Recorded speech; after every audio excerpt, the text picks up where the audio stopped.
Hello, and welcome to further Tales of the Viking Age.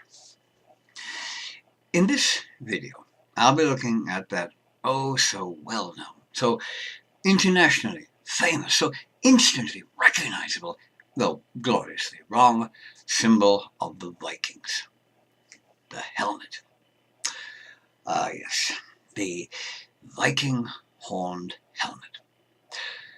From the cartoon character Hagar the Horrible, to countless movies and television shows, even some documentaries that should know better, one or two museum exhibits, a helmet with massive horns sticking out of it is the classic symbol of the Norsemen, the very essence of the Vikings.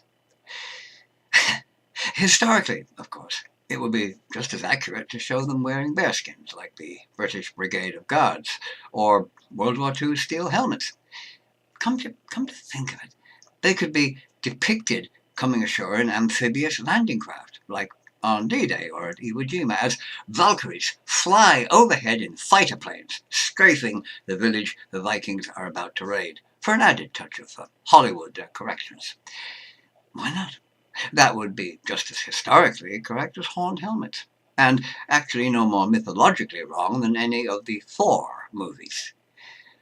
Oh, the Thor movies.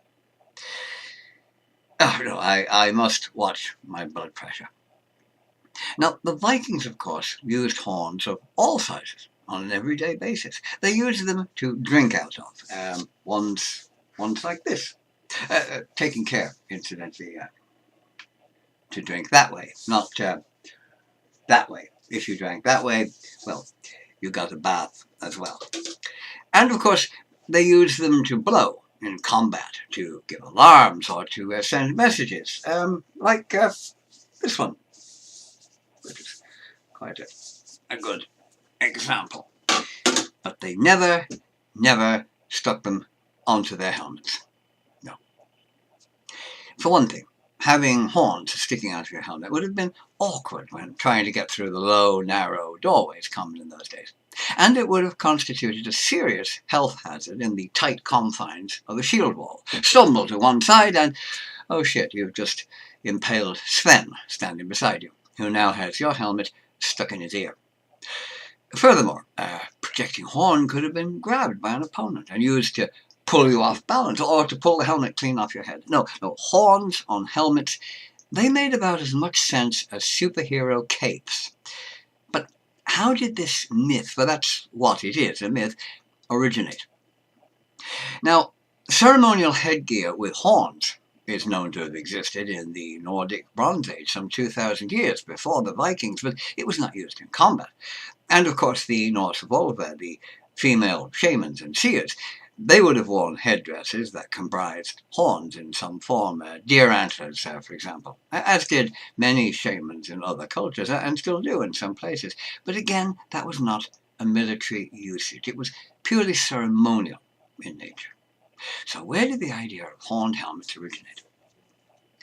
Now, it may have started as a way of demonizing the Vikings, horns to equate them with Satan, since early histories were usually written by monks and priests, the only people who could read and write in those days, and themselves, of course, the most frequent victims of many Viking raids.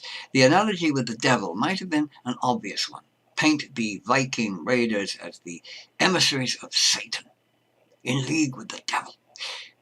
But against that idea, I know of no actual written record that mentions horned helmets left by any of those chroniclers of old. And while it could, I suppose, have been something that was said and not written down in things like, say, the Anglo-Saxon Chronicle, that seems highly unlikely. If that is what they intended to do, to blacken the image of the Vikings, I'm quite sure they would have written it down. Nor are there any references in the Norse sagas to such helmets. And no drawings of one either, though there are many Norse pictures of people wearing helmets of various kinds, some found on runestones or tapestries, for example. And while those drawings are somewhat crude and not particularly detailed, horns would be glaringly obvious. So the myth of the horned helmet can't be said to date from ancient times. The Anglo-Saxons are not responsible for it, nor the Norse themselves, of course.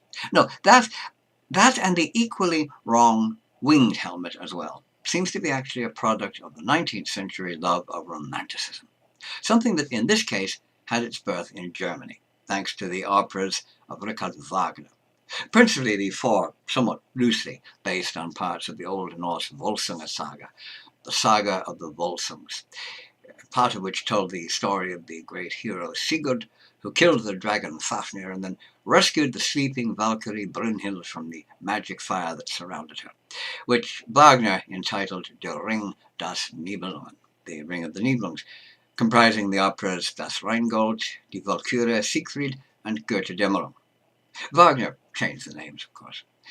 Sigurd and Brynhild becoming Siegfried and Brynhilde. Odin became Wotan, Loki was Loge, and Thor was now Donna. He made a lot of changes to the storyline as well. Actually, he altered it almost completely. You know, were he alive today, he would have made a superb Hollywood scriptwriter. Costume designers for those early operatic productions came up with helmets for all the characters that had horns on them. Sometimes quite large horns that look as if they'd sawed them up at Texas Longhorn. And wings, too. Wings that, well, they'd have done credit to a fair-sized eagle. And illustrators for popular magazines and books began drawing not just the Wagner opera characters, but also the Vikings with the same helmets, possibly due to the Nordic connections with the stories in those operas. But you know, it spread to Wagner's other works as well. Ones that had nothing to do with the Norse sagas, which was very strange. Horned and winged helmets popping up in productions of Lohengrin, Tristan und Isolde, and Tannhäuser, for example, and in subsequent illustrations for them. Inaccuracies, of course, in theatrical costume design did no harm, but it was another matter when those same inaccuracies were transferred to genuine historical figures, such as the Vikings. But what sort of helmets did the Vikings actually wear? Well, now, the Viking Age, as it's called, begins in the year 793 AD, with the first major Viking raid. Not actually the first raid, there had been a couple of very small ones, but the first major raid on England at the monastery of Lindisfarne in Northumbria. It was the first major raid, as I say. It was spectacular in its extent, and the psychological effect of it on the Anglo-Saxons was immense. Prior to that, the Norse had not been sailing off in ships raiding to any extent, Lindisfarne being their first proper raid, and so they were not, technically speaking, Vikings up until Lindisfarne. Viking, or Vikinger in Old Norse, actually meant one who sailed off in a ship and did something somewhere. It wasn't a term of nationality. So you couldn't be a Viking, but you could go Viking. And if you stayed at home and never got in a ship, well, you weren't a Viking. So the Viking Age is dated from that first real Vikinger expedition. And it ends in 1066, with the death of the great Norwegian king Harald Hardrada at the Battle of Stamford Bridge, since raiding had all but ended by that time.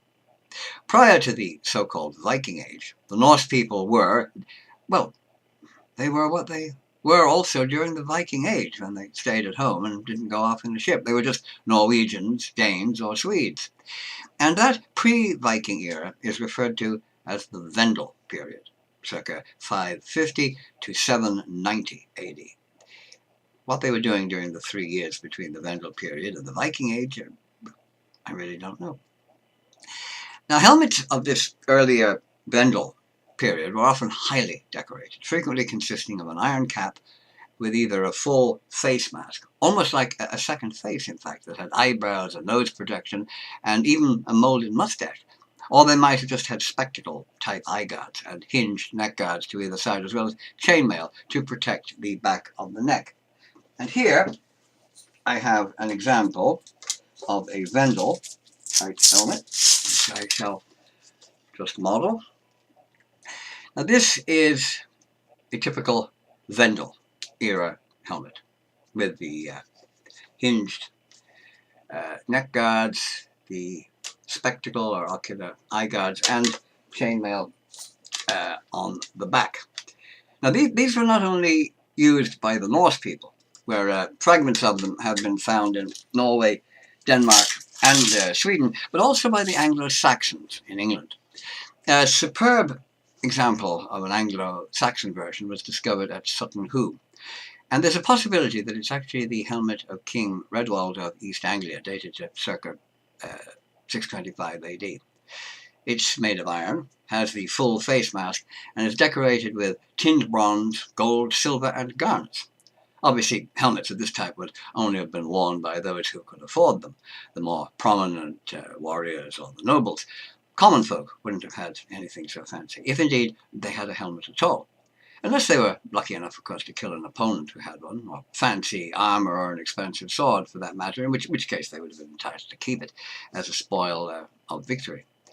By the time of the Viking Age, helmets had become much less decorated. The face-like front pieces had disappeared, as had elaborate ornamentation, though there were still similarities. Even as late as the 10th century, helmets could still have very similar features that showed their descent from the Vendel helmet, and there is one here, which I will model.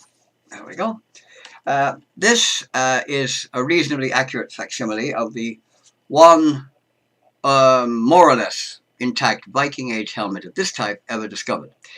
Or at least, well, it was intact after they stuck all the fragments back together. The similarity to the Vendel helmet, of course, is obvious by the design, the eye guards, and the chainmail. But of course, the hinged neck guards are gone. It is not as heavily ornamented. But the similarity to the Vendel period helmet, as I say, is quite obvious in that case. Now, it's reasonable to suppose that elaborately decorated Vendel helmets continued to be used well into the period of the Viking raids, since obviously they would have been very expensive and would almost certainly have been passed from father to son. So I'm sure there would have been young noblemen or prominent warriors who might have gone raiding with their father or their grandfather's helmet. But the image of Viking raiders leaping off dragon-headed ships, every one of them wearing a helmet, seems highly unlikely. It's very doubtful that every Viking wore a helmet. Many of those going off on a raid wouldn't be warriors as such. Now, that doesn't mean they couldn't fight. Every man going on a raid would be a capable fighter. A man who is useless with a sword or axe would simply be a hindrance, dead weight taking up space they didn't need. But they would not all be professional warriors. They were not soldiers, trained to fight and nothing else and armoured accordingly. A lot of them would be farmers or fishermen, carpenters, or shepherds when they weren't raiding, and while they would be well able to fight, it's unlikely they would have worn metal helmets, be armed with expensive swords like the nobles might carry. Nor would they have been armoured with chainmail or metal plates sewn onto padded or leather burnies, unless, as I've said, they'd acquired them on previous raids. They wouldn't be particularly wealthy men. Indeed, the reason for going on a raid in the first place was to acquire wealth, as well as the honour and glory of doing so. Though, of course, some men, having gained wealth on a raid, could well have equipped themselves with helmets or armour later on for use on the next raid. Though not always strictly accurate historically, the Vikings television show does show that very point, since Ragnar and Lagatha are not warriors as such.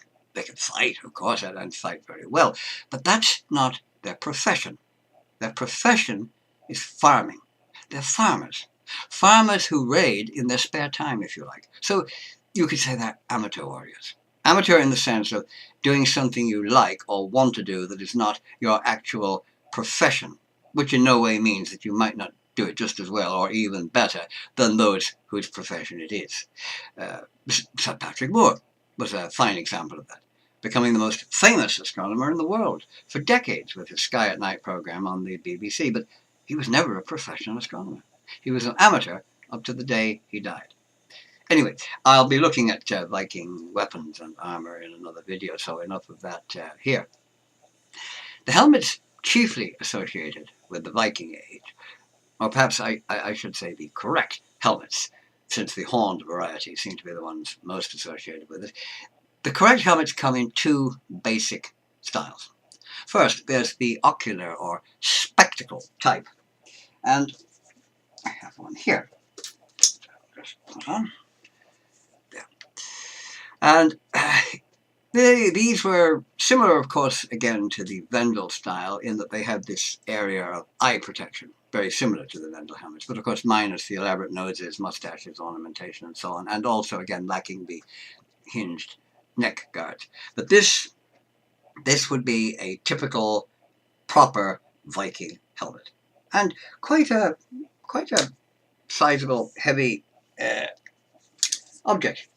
It certainly would do the job very well. There is a slightly fancier version of one here, which I'll just put on, which is very much the same style, only this one was slightly more decorated. Since it has two-tone metal, it has a little bit of attempt at decoration on the top, but is still of the ocular or spectacle type.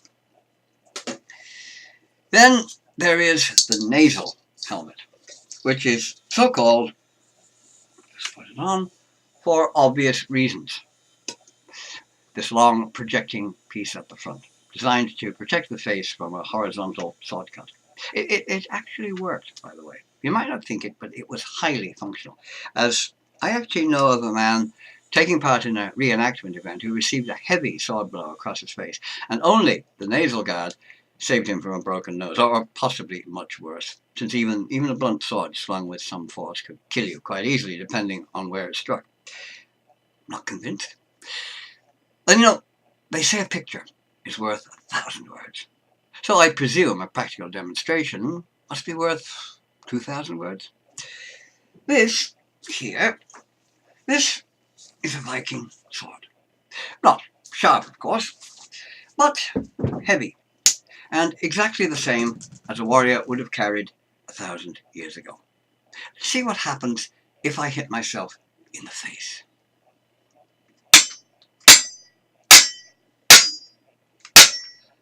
Well, nothing happened. I can honestly say that I didn't even feel that.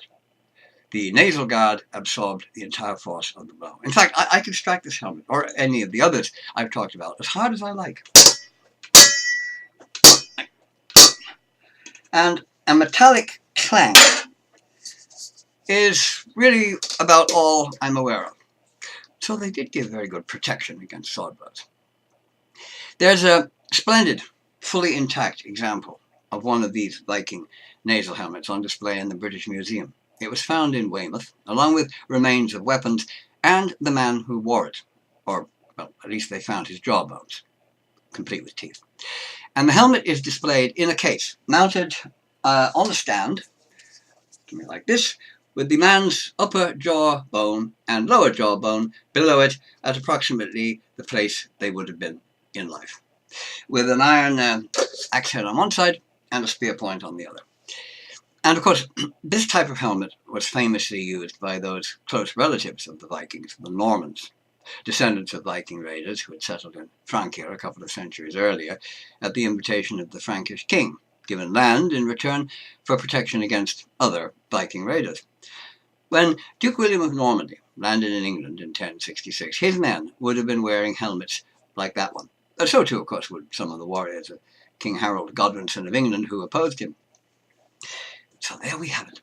The myth of the horned helmet is shown for what it actually is, a product of the theatrical stage and the vivid imagination of costume designers and artists combined with a Victorian love of romanticism. A plain, unadorned metal helmet wasn't impressive enough for a great warrior or a Valkyrie. There was no romance about it. It might well have kept you alive in battle, but it was just dull. It needed a few additions, horns or big white wings with a perfect touch. All right, so it was now probably pretty damn useless in battle, but it had style. It looked good. It was romantic, clearly preferable to actually protecting your head from an enemy. And it was strange, too, that the male characters always seemed to get the horns. The female characters, like Brunhilde or the other Valkyries, always seemed to get wings. I don't know quite why that would be. 1,000 years ago, had a Viking arrived at a ship, ready to sail off on a raid, with big horns sticking out of his helmet, his companions would probably have fallen about laughing. I can imagine one of them saying, "What is your plan with the horns, Harold? You are perhaps going to sneak up on the enemy by crawling through long grass, and they will mistake you for a cow." Well, with that thought, all that remains is to say farewell. Goodbye till next time. Bye for now.